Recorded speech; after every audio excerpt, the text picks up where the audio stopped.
1995 की तपती हुई गर्मियों की एक रात थी जब दिल्ली के दिलशाद गार्डन इलाके में एक ऐसा हादसा हुआ जिसने पूरे शहर को हिलाकर रख दी। ये घटना तंदूर के नाम से जानी जाती।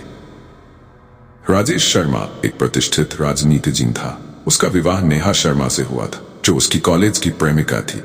दोनों की प्रेम कहानी का आरंभ तो बड़ा रोमांटिक था, लेकिन जैसे जैसे समय बीतता गया उनके बीच तनाव बढ़ता गया।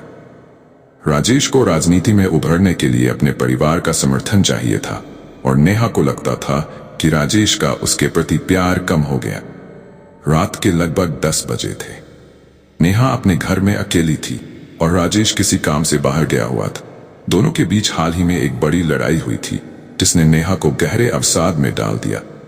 उसने राजेश के साथ अपने रिश्ते को सुधारने की कई कोशिशें की, लेकिन वह हर बार नाकाम रही।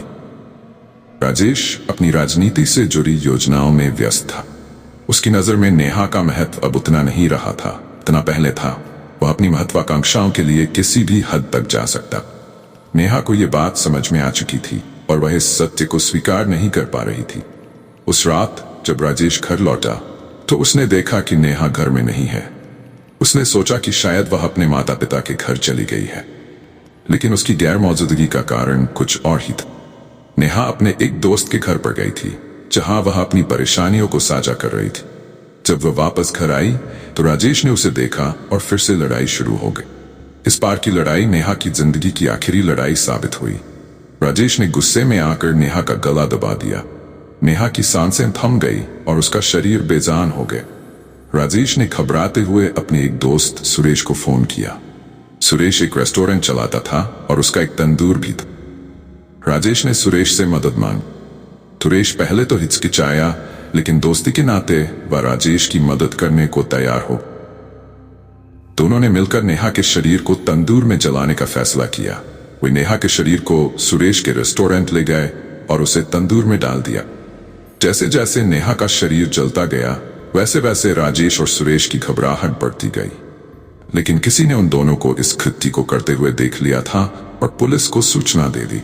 पुलिस मौके पर पहुंची और दोनों को रंगे हाथ पकड़ लिया। राजेश और सुरेश को गिरफ्तार कर लिया गया। नेहा के शव के अवशेषों को बरामद किया गया। यह मामला अदालत में गया और राजेश और सुरेश को उनके अपराध के लिए कठोर सजा दी गई।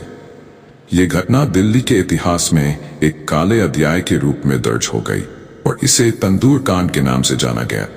नेहा की मौत ने सभी को यह सोचने पर मजबूर कर दिया कैसे एक प्रेम कहानी इतनी भयावह हो सकती। ये घटना आज भी लोगों के दिलों में एक खौफनाक याद के रूप में बसी हुई है।